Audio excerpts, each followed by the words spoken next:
A quarta emenda, o direito do povo ter segurança em suas pessoas, domicílios, documentos e propriedades contra buscas irrazoáveis, não pode ser violado e nenhuma ordem pode ser emitida ou expedida senão desde que haja uma causa provável, ou seja, uma razão para que essa busca em relação a documentos, essa busca domiciliar ao pessoal seja feita, né? Suportada por uma afirmação baseada em juramento e particularmente descrevendo o lugar a ser objeto dessas diligências de busca e apreensão e as pessoas ou coisas a serem procuradas. Então também uma garantia aí no que diz respeito a documentos, bens, inviolabilidade do domicílio e outros direitos fundamentais. A quinta emenda estabelece, né, que ninguém pode responder por uma pena capital ou por um outro crime infamante, não é? A menos que seja acusada perante um grande júri, exceto nos casos que envolvem as forças terrestres ou navais do exército, né, das forças militares terrestres ou navais, quando estiverem em serviço efetivo em tempo de guerra ou de risco público. Nenhuma pessoa pode ser sujeita a ser condenada 2 vezes pela mesma ofensa, não é? Ninguém deve ser compelido em nenhum caso criminal para testemunhar contra si mesma, nem tampouco pode ser privada da vida, da liberdade e da propriedade sem o devido processo legal.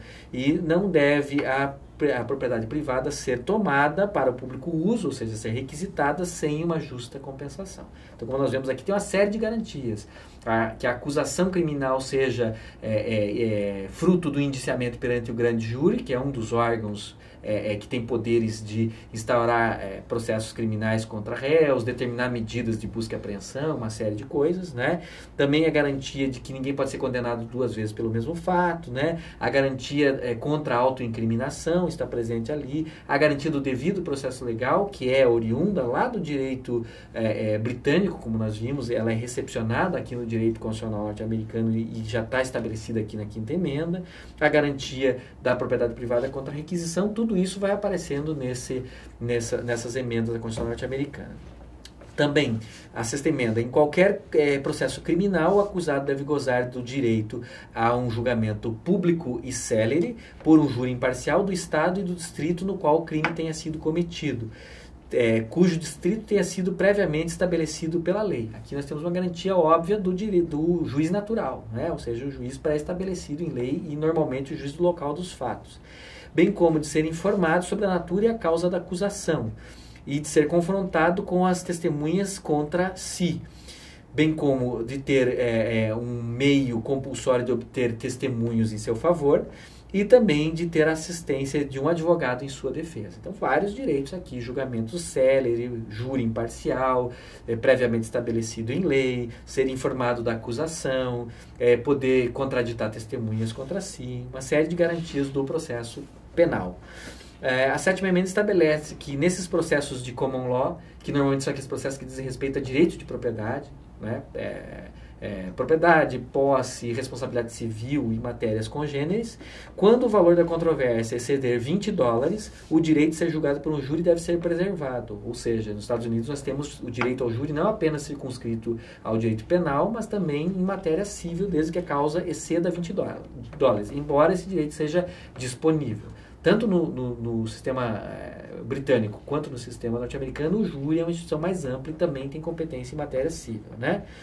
E indo além, né, o direito ao júri, então, é garantido para todas as causas cujo valor exceda R$20, né?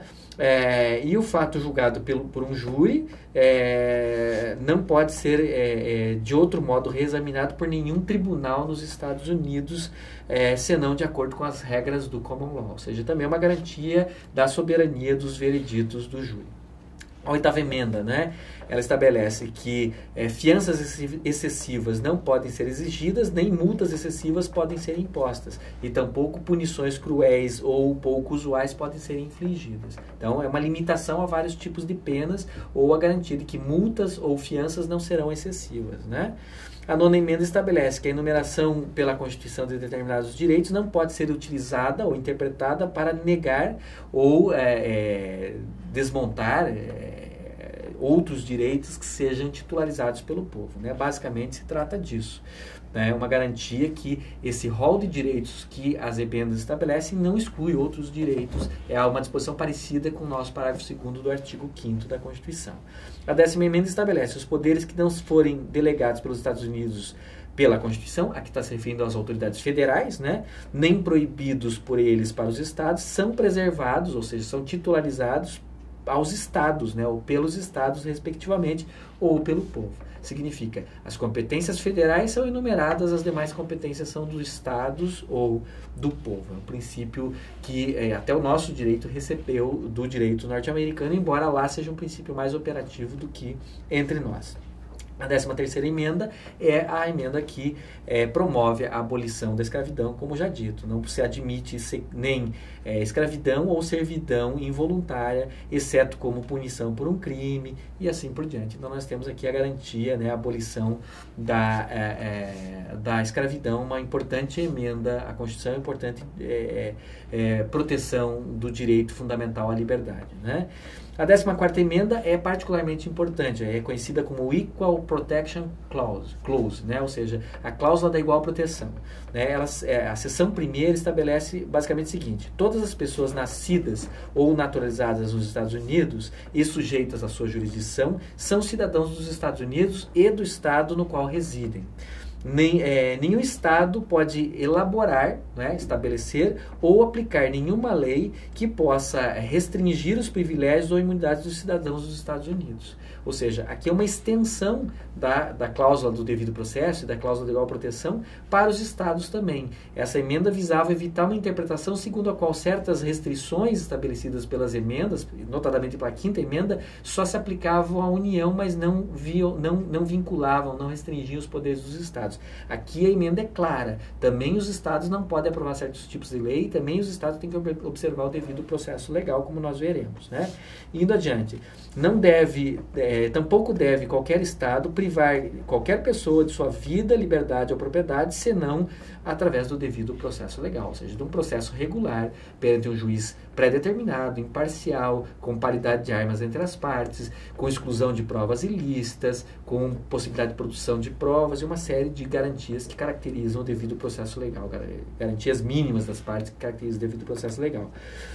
E tampouco negar a qualquer pessoa, sob sua jurisdição, a igual proteção das leis. Ou seja, aqui foi uma emenda que visou exatamente ampliar, para além do que já estava expresso na Constituição, a proteção dos direitos fundamentais no direito constitucional norte-americano. Então, superficialmente, essas são algumas das normas principais desse rol de direitos fundamentais que foi agregado à Constituição norte-americana de 1787 através ou por meio das 10 emendas e de algumas emendas posteriores.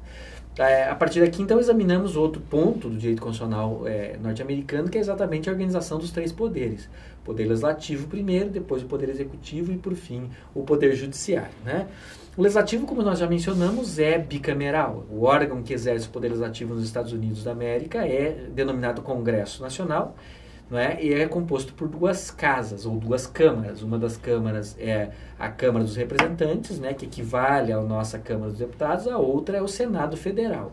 Teoricamente, a Câmara dos Representantes representa o povo norte-americano e o Senado Federal é uma assembleia que representa os estados federados, né, que integram os Estados Unidos da América.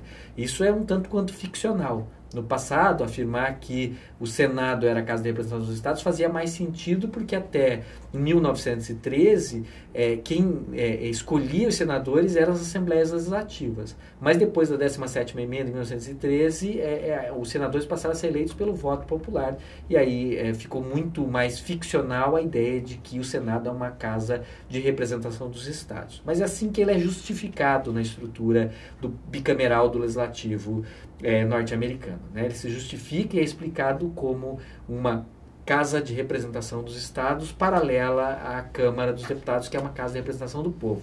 Vocês sabem que esse modelo foi incorporado pelo direito constitucional brasileiro também. A ideia é que Os estados, o Senado seria o principal instituto através do qual os estados poderiam intervir em decisões importantes de nível federal.